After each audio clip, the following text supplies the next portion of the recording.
Et c'est Thomas Voeckler qui a remporté cet après-midi la 3e étape de la Route du Sud. C'était à Bagnères de Luchon. Voeckler qui a aussi pris la tête du général.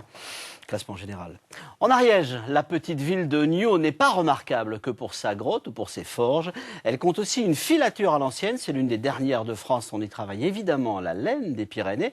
Le patron vient de prendre sa retraite, alors il essaie de passer le flambeau. Laurent Winsbach, Pascal Dussol.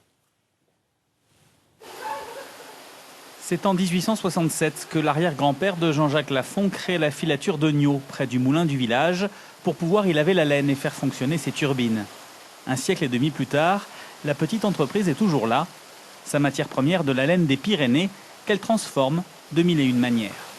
Du matelas, on peut faire, c'est-à-dire on lave la laine, on fait des matelas. Avec cette laine, on peut faire des nattes aussi. Et avec ça, on va pouvoir faire des couettes, des dessus de lit. Après, on va amener la laine ici, dans la filature, et on va faire du fil.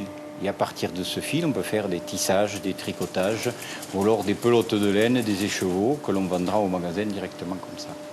Des filatures comme celle-ci se comptent aujourd'hui sur les doigts d'une seule main en France. Alors quand l'heure de la retraite a commencé à sonner pour Jean-Jacques, une association s'est montée pour assurer la pérennité de la filature de Niaux, au savoir-faire irremplaçable. Un peu partout dans le sud de la France, il y a des gens qui viennent pour faire transformer leur matière ici.